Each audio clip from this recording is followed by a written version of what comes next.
Bueno, yo necesito dos cosas. Agua. Confío que aquí abajo hay agua. Vale. Confiaba, pensaba que había, creía que había, pero sí, ahora lo veo. Y necesito una silla. Así que, Juan Antonio, si puedes ponerme una silla aquí, esa de ahí. Gracias.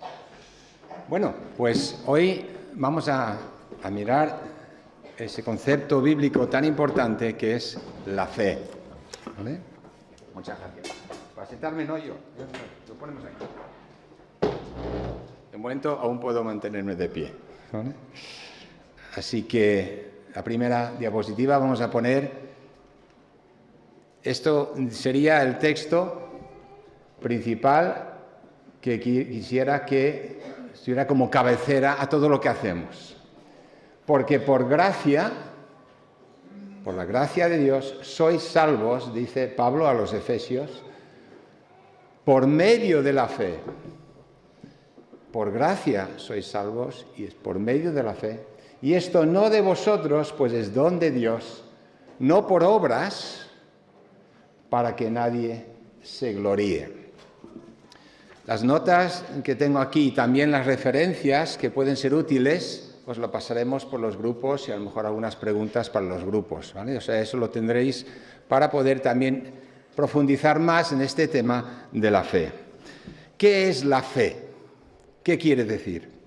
Pues hay diferentes significados si miramos al diccionario de la Real Academia Española, ¿no? Puede significar primero creencia o confianza. Tengo confianza en que no se retrasen los invitados para comer hoy, ¿vale? Tengo fe en la ciencia, ¿vale? Tengo confianza en la ciencia, puede ser.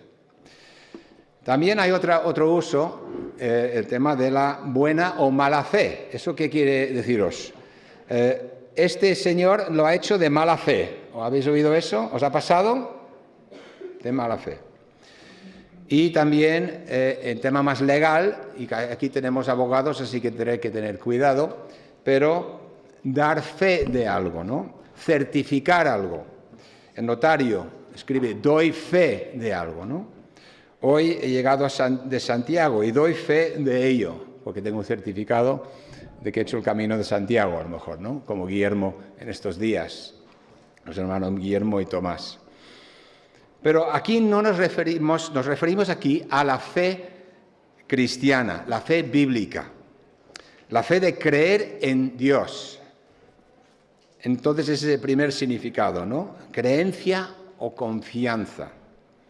Y específicamente a la fe bíblica es la fe que salva, por medio de creer, de poner nuestra confianza en Jesucristo como Salvador y Señor.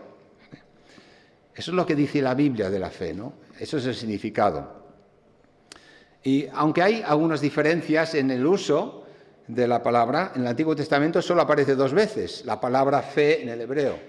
Pero hay otras palabras que realmente significan más bien fidelidad, pero hay otras palabras, creer, confiar, que están en todo el Antiguo Testamento, ¿no? Así que en el Nuevo Testamento, en el griego, pues la palabra pistis es la que sale, es el nombre, o el verbo pisteo, y sale 240 veces, y el adjetivo pistos 67 veces. Continuamente, especialmente el apóstol Pablo, los discípulos, los apóstoles, hablan especialmente en las cartas de ese significado. Y no significa solo creer en algo, ¿no? Pero más, es confiar en, depositar la confianza en, tener fe en alguien o algo, ¿no? La fe es vital para la vida. El matemático reconocido John Lennox, ponemos la siguiente imagen, que a lo mejor reconocéis, fue invitado a la antigua Unión Soviética en los años 90. Matemático reconocido en la Universidad de Oxford. Él vio ahí la evidencia, le invitaron para dar clases de matemáticas, pero le conocían de que él también hablaba de ciencia y fe, la relación de la fe y la ciencia. Y vio la evidencia de que la fe ciega en un sistema una ideología, en este caso comunista, materialista, que excluye a Dios totalmente, se estaba tambaleando.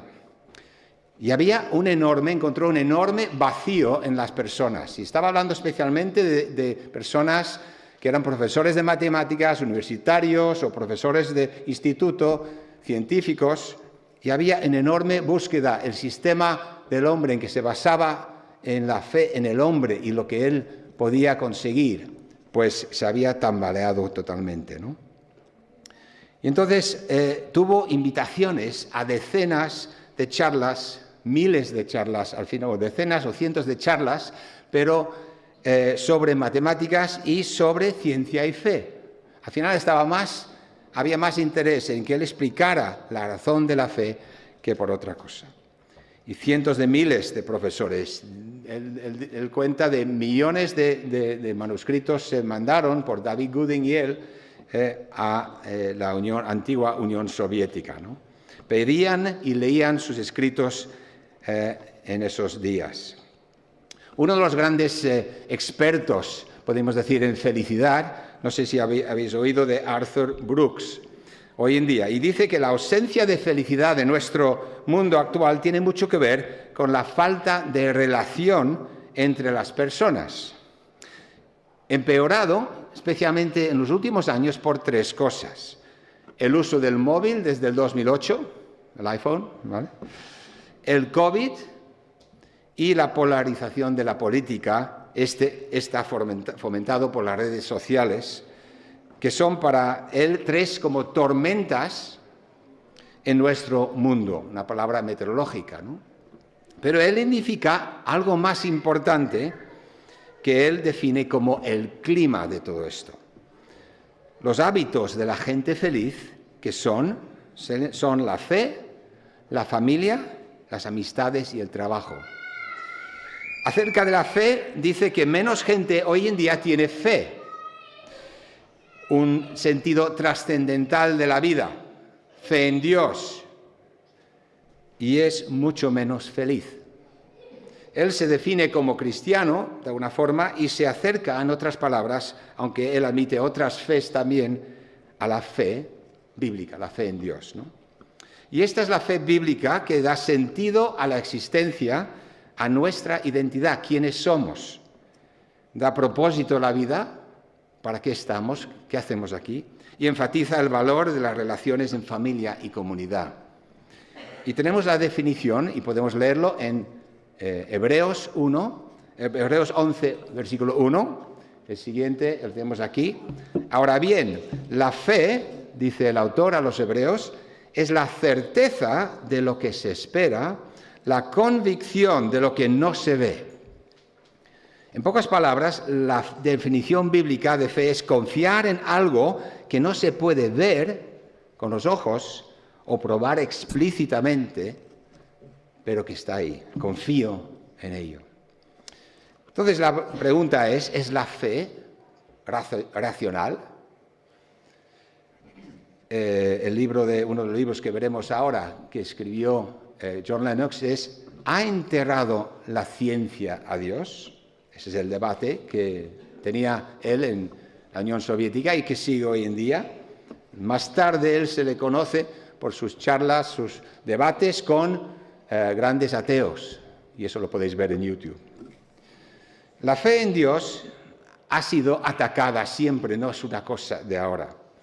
Tenemos un ejemplo en Atenas, en Hechos 17, 19 a 34. Pablo ve a los diferentes filósofos de Atenas que veían al cristianismo, que estaban escuchando, que Pablo estaba predicando, ellos veían que solo estaba añadiendo un par de más dioses. Jesucristo y la resurrección son para ellos dos dioses, ¿vale? Añadirlo al panteón de tantos dioses que ya había. Y entonces, una alternativa más. Eso es lo que le pensaban antes de escucharle.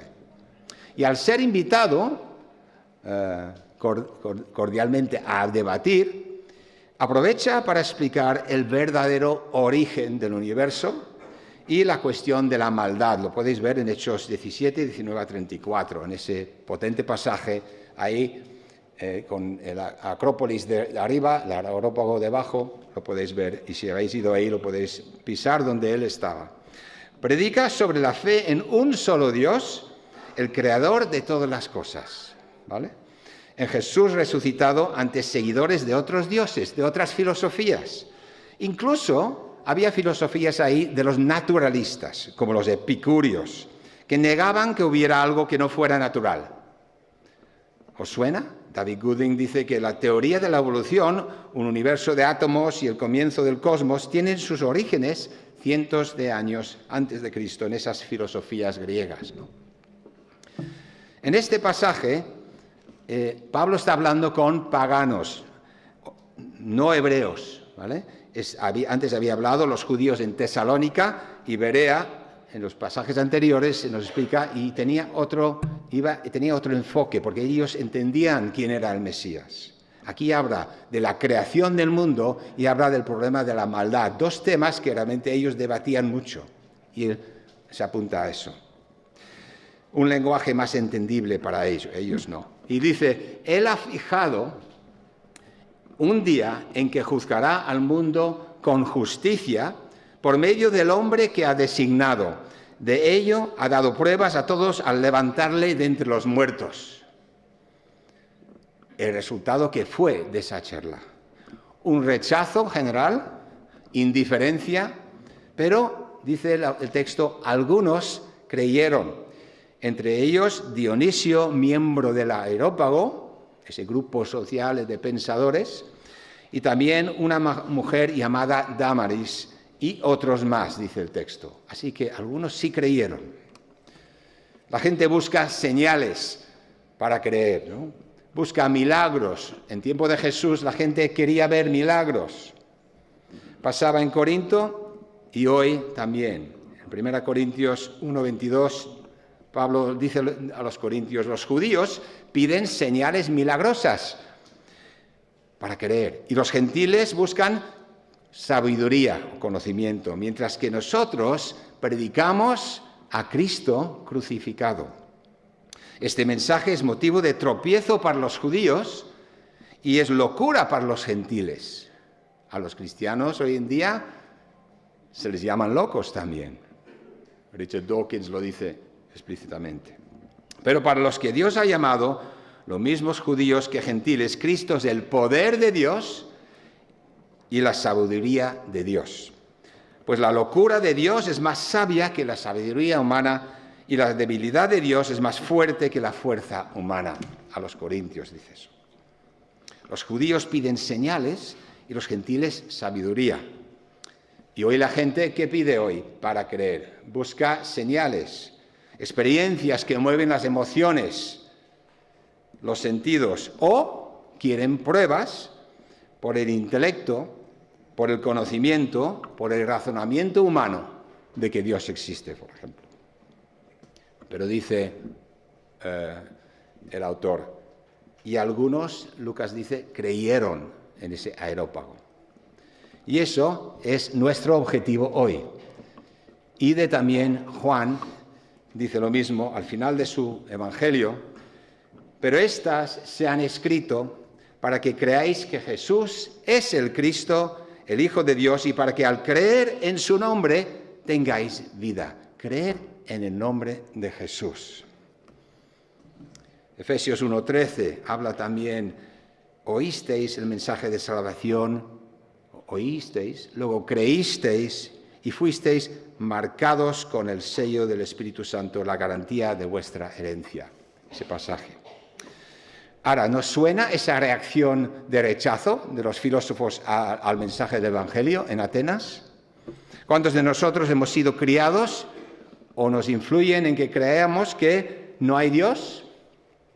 Esto ha sido a través de los tiempos, no solo en el siglo XIX. Y ahí donde hubo un ataque muy grande al cristianismo en nombre de la ciencia, ¿no? Y se nos dice que la fe no es racional, que no se puede probar que Dios existe, que ha sido matada o enterrada por la ciencia, que la ciencia contradice la fe. Es lo que se enseña en los colegios y las universidades, sin pensar en lo que es la fe bíblica. Pero la ciencia moderna se creó por científicos que creían en Dios. Newton y otros creían en Dios. Para ellos la ciencia era descubrir. Hoy hay un gran número de científicos creyentes. Para mí la ciencia descubre, poco a poco, por cada descubrimiento, cada observación, las maravillas de la creación de Dios. Y John Lennox, y lo veis en las referencias, ha enterrado la ciencia a Dios, y tenemos los dos libros aquí que podéis leer, este libro más antiguo y luego el nuevo, no, este no, atrás, Disparando contra Dios. Disparando contra Dios, ¿por qué los nuevos ateos no dan en el blanco? Los nuevos ateos, no los antiguos ateos.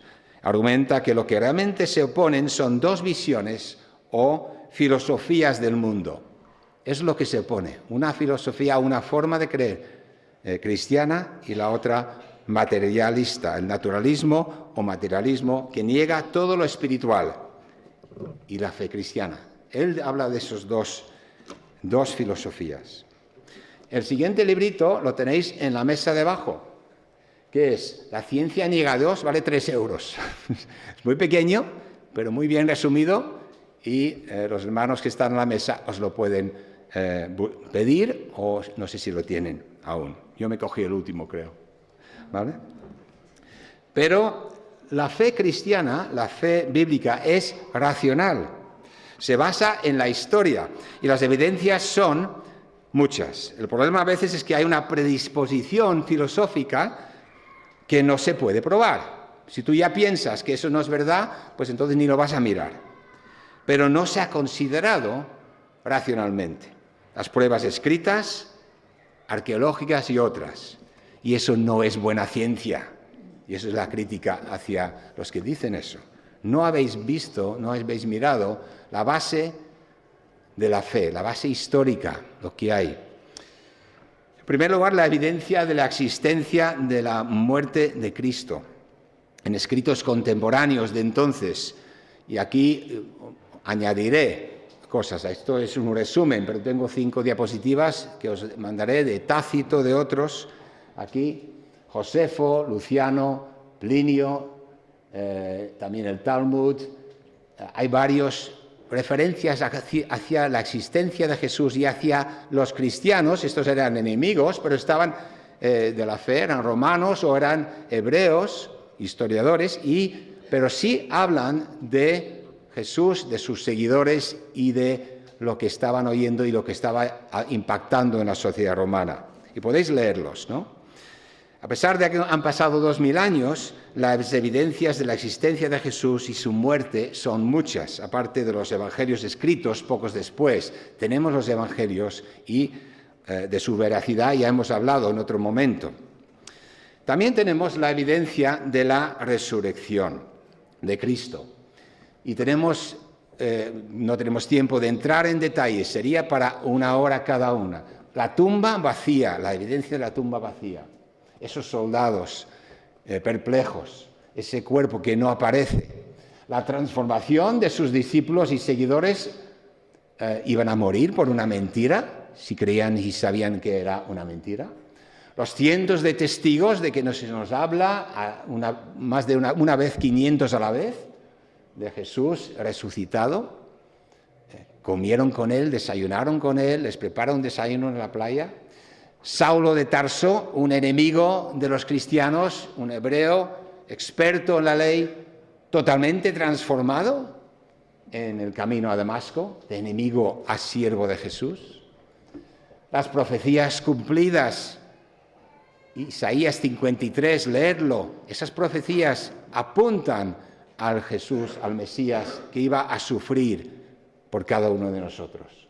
En 1 Corintios 15, 3 y 4, Cristo murió y resucitó según las Escrituras tenemos, ¿verdad? También tenemos la evidencia arqueológica.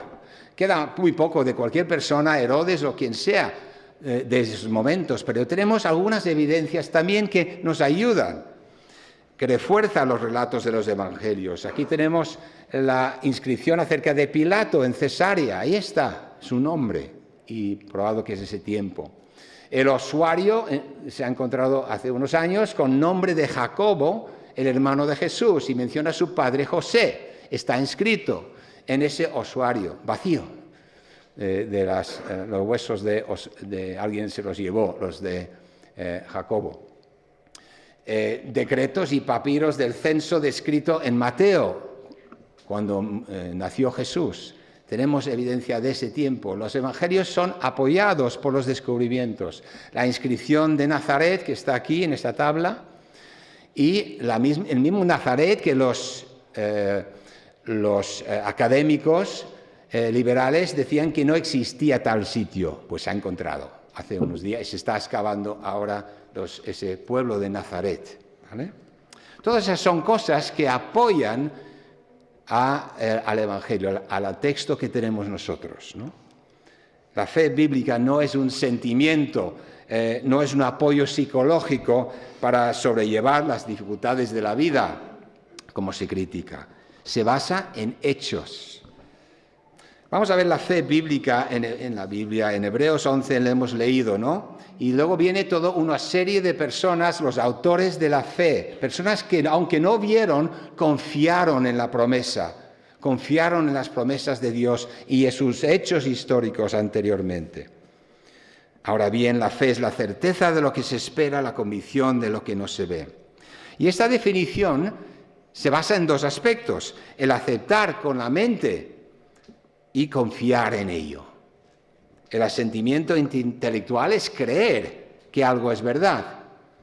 La confianza es diferente, es algo más, consiste en confiar en que algo es cierto. Tengo una silla aquí al lado, ¿verdad? Bueno, yo reconozco que tiene forma de silla, es una silla, y estoy de acuerdo de que está diseñada para sostenerme a mí o a ti, o vosotros creéis que estáis sentados en una silla, pues sí, lo creo. Ahora, yo aún no me he sentado ahí. Confiar es sentarme en ella. Yo me siento en ella, eso es un acto de confianza, un hecho, ¿vale? Y comprender esos dos aspectos de creer y confiar es importante. Muchas personas creen ciertos hechos sobre Jesucristo, que existió, etc. Muchas personas estarán intelectualmente de acuerdo con los hechos de la Biblia declara sobre Jesús, pero saber que esos hechos son verdaderos, solo saber eso no es lo que la Biblia entiende por fe. La definición bíblica de fe requiere asentimiento intelectual con la mente, ¿verdad?, a los hechos y confianza en esos hechos. Creer que Jesús es Dios encarnado, que murió en la cruz para pagar por nuestros pecados y que resucitó, solo creer eso en la mente no es suficiente. Incluso dice la palabra de Dios, los demonios creen en Dios y reconocen esos hechos. Santiago 2:19, ¿tú crees que hay un solo Dios?, dice Santiago. ¡Magnífico! También los demonios lo creen y tiemblan.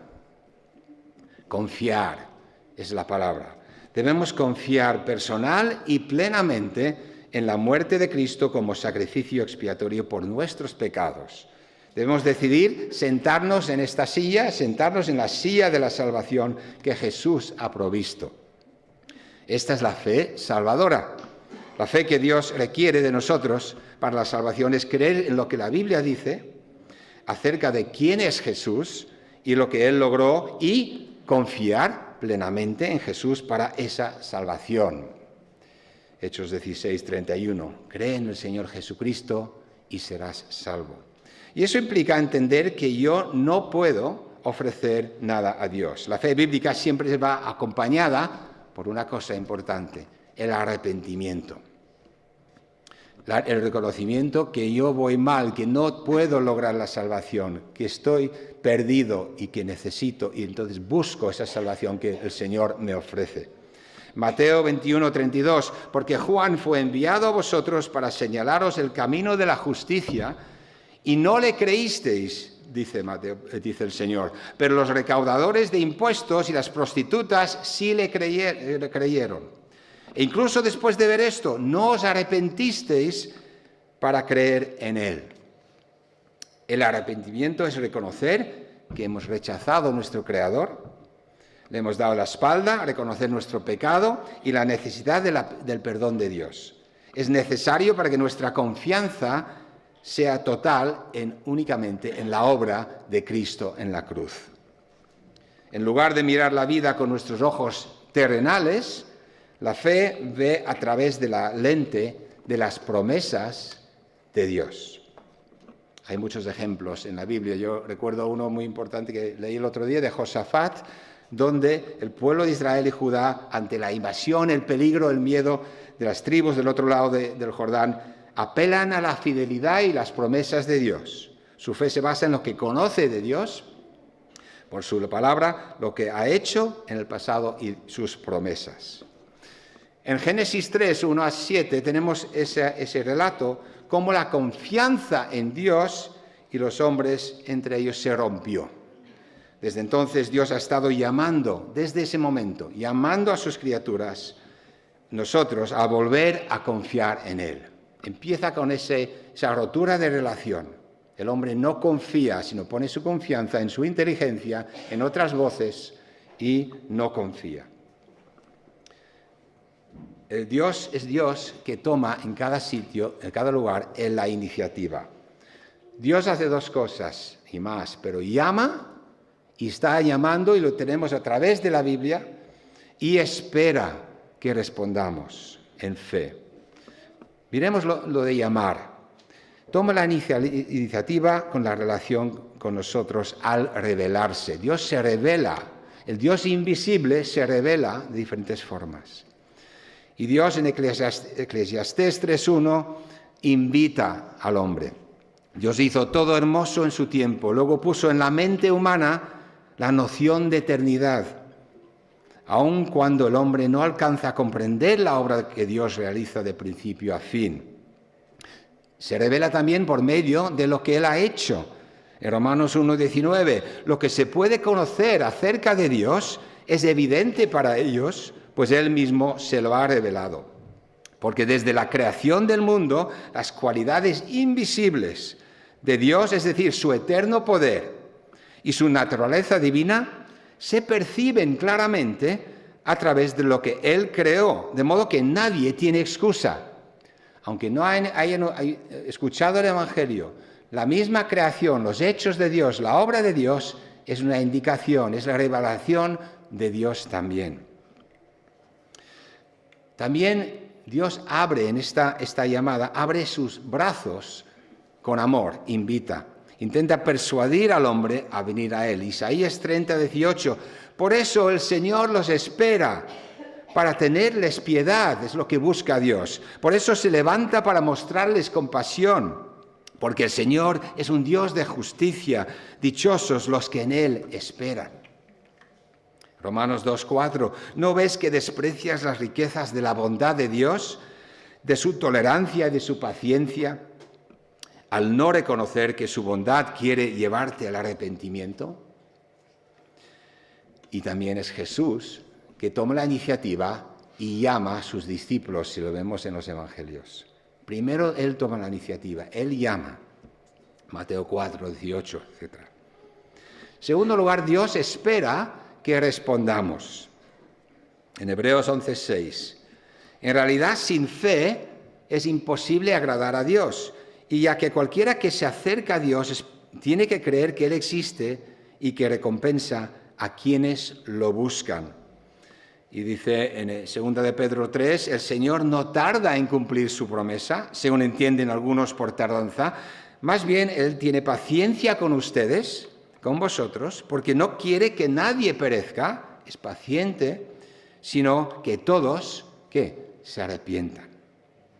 Es por la fe, entonces, que podemos tener esa reconciliación con nuestro Padre, con Dios. La fe es creer en la palabra de Dios y en el Evangelio. No es solo conocer, sino apropiarse de lo que Dios ofrece, depositar nuestra confianza en Él y no en nosotros, renunciar a pensar que yo merezco la salvación.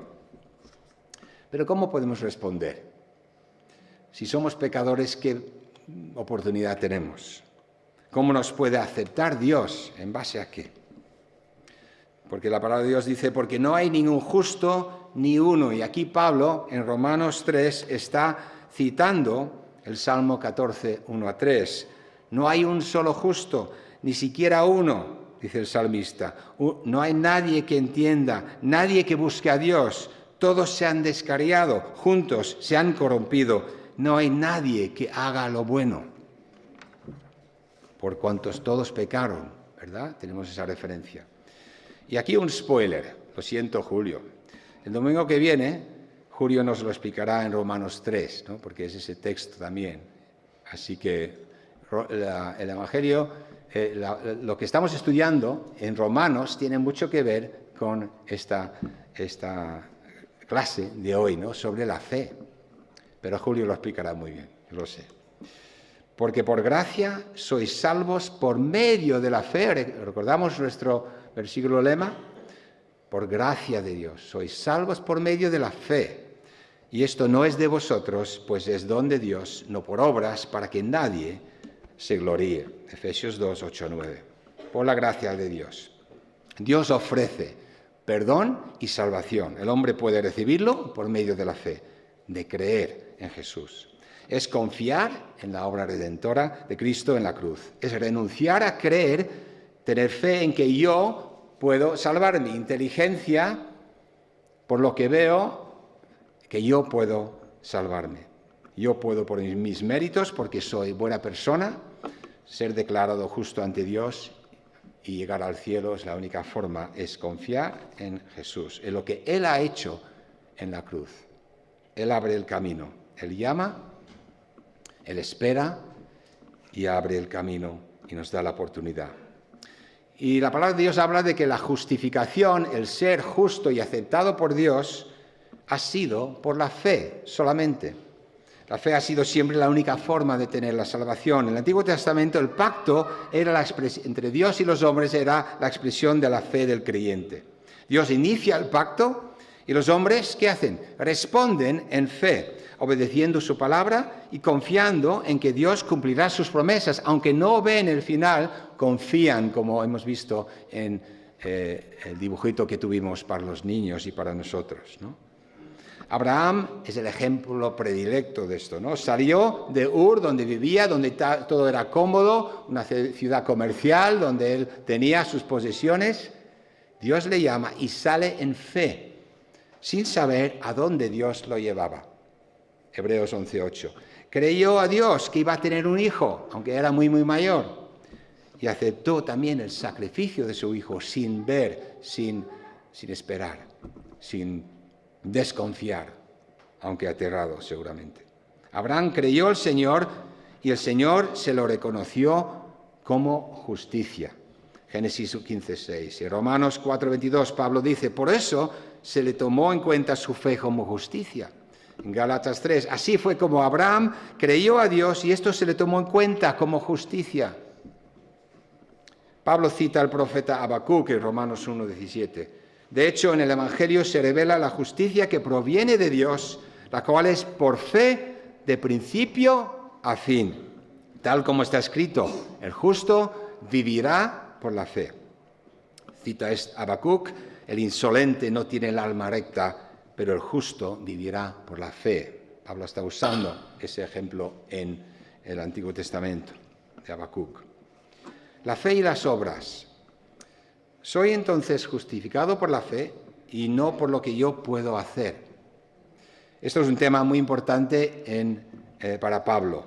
Escribe a los judíos conversos en Romanos y en Gálatas especialmente, que querían algunos añadir a la fe en Cristo las tradiciones de sus ancestros, las tradiciones judías, como la circuncisión y cumplir todos los mandamientos y tradiciones.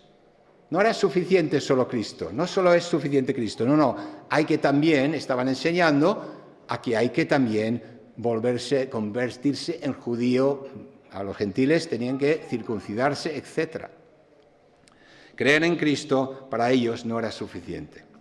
Como nos dijo Pablo Casado la semana pasada, la salvación es para todo aquel que cree, no es fe en la tradición de la religión o por nacer en una cultura cristiana. Eso no te salva. Es fe solamente en la obra de Cristo en la cruz. ¿Cuántas religiones en nuestro mundo se basan en hacer cosas para cumplir, para lograr el cielo? Romanos 3, 22, todos han pecado y están privados de la gloria de Dios. Recordar, no hay justo ni uno. Pero por su gracia, por la gracia de Dios, son justificados gratuitamente mediante la redención que Cristo Jesús efectuó. ¡Qué respiro! ¡Qué alivio! Yo puedo estar aceptado por Dios en base a lo que Cristo ha hecho por mí en la cruz.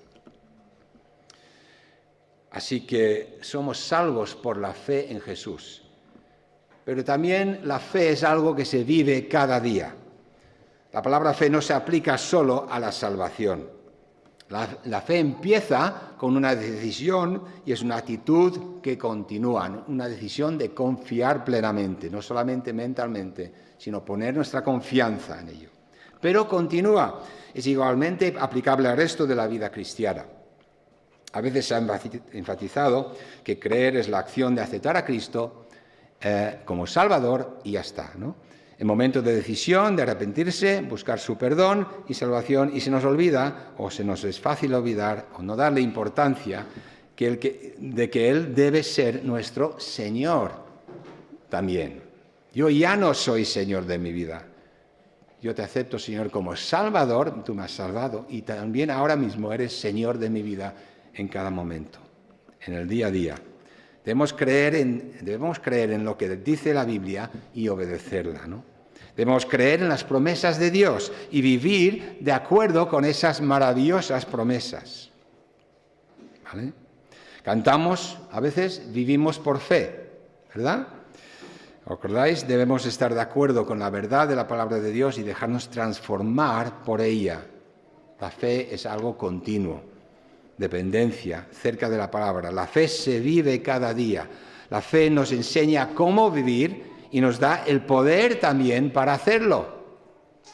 ¿Cómo se ve entonces la pregunta? ¿Tu fe en tu trabajo de lunes a viernes o sábado o domingo cuando trabajas? ¿Cómo se ve esa fe? ¿Cómo practicas la fe en tu familia?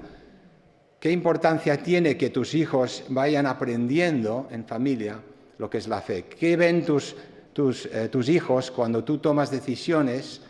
Cuando como familia los padres toman una decisión, ¿cómo ven los niños? ¿Estáis dependiendo del Señor o es algo que es puramente una decisión por la aparente lógica del momento, ¿no? Así que creer y vivir en consecuencia.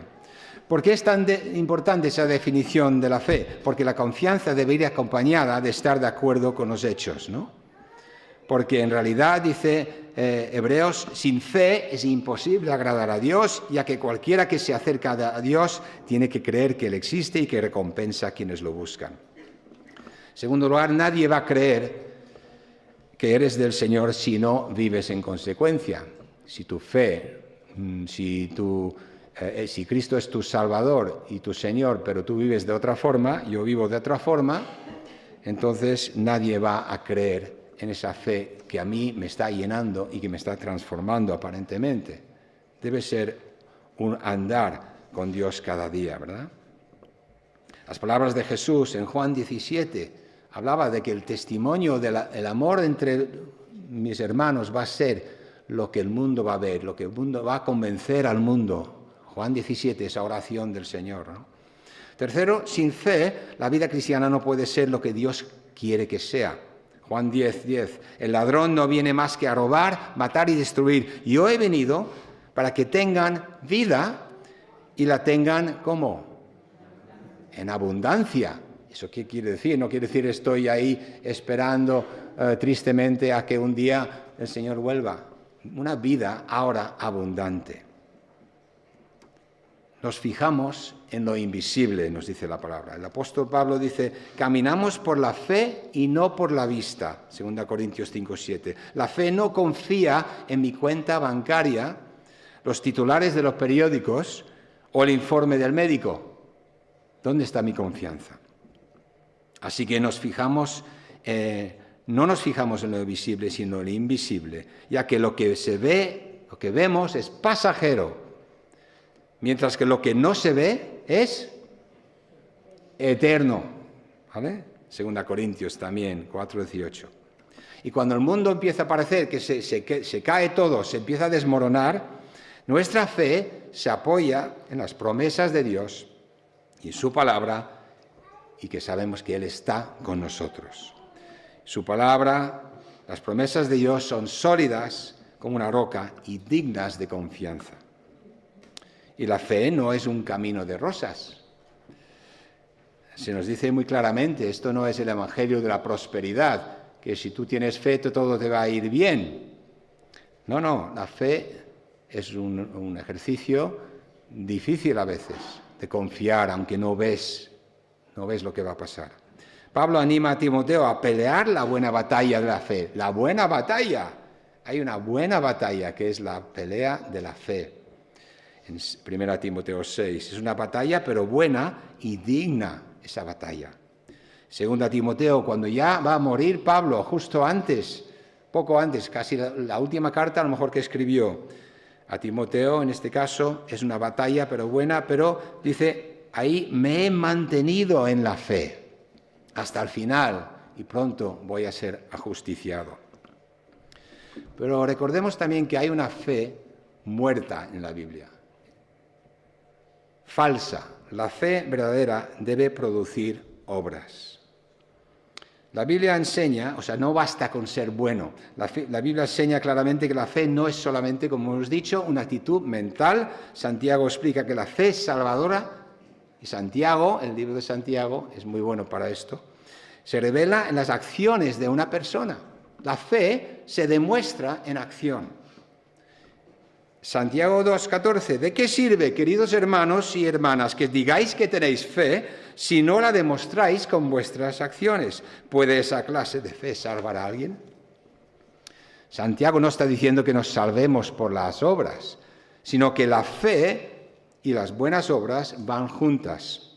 Así como el cuerpo está muerto sin aliento, así también la fe está muerta sin buenas obras. Santiago 2,26.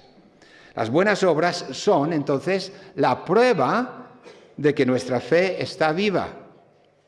Si una persona no cambia, uno puede dudar si realmente ha confiado plenamente en Jesús. Solo Dios lo sabe. Yo creo en Jesús, pero luego vives de otra forma distinta. Pues hay creer en Jesús y ser de Él, confiar en Él y que Él es tu Señor, eso debe de tener un impacto en tu vida, en esa vida de fe. Así que la fe bíblica incluye creer que Dios existe y que es totalmente digno de confianza, ¿no? Tanto que basamos nuestras vidas en Él y su palabra haciendo lo que dice, sin importar lo que digan nuestros ojos físicos. Mediante la fe en Jesús obtenemos lo que dice en 1 de Juan. Juan dice, la victoria que ha vencido al mundo. Es por la fe, la victoria que ha vencido al mundo. Así que pon tu fe en práctica, ¿vale? En tu oración, basado en la palabra de Dios, en lo que dices, cómo hablas, cómo te comunicas, y en lo que haces. Dios hará el resto. Eso sí estamos llamados a hacer. Terminamos. La fe que realmente salva es la fe bíblica. La fe en una persona que no falla. Creer en Jesús como mi Salvador y mi Señor, y así obtener por su amor y gracia esa reconciliación con nuestro Padre Dios. Pregunto, ¿en quién confías tú? ¿En quién confío yo? Terminamos con las palabras mismas de Jesús. En Hechos 16:31, Pablo indica el camino. En ese pasaje con el carcelero y su familia. Cree en el Señor Jesús y serás salvo. Y Juan 3:16, porque tanto amó Dios al mundo que dio a su Hijo unigénito, para que todo aquel que cree en Él no se pierda, sino que tenga vida eterna. Pon tu confianza, si no lo está, en Jesús. Y en Juan 14:6, tan conocido, pero dice, yo soy, dice Jesús, el camino. No os indico un camino a la perfección, yo soy el camino, la verdad y la vida. Le contestó Jesús aquí, nadie llega al Padre sino por mí. Juan 11:25-26, Jesús le dijo a Marta en ese momento de dolor, de tristeza, de incomprensión, Yo soy la resurrección y la vida. El que cree en mí vivirá aunque muera. Y todo el que vive y cree en mí no morirá eternamente. Y le pregunta, ¿crees esto?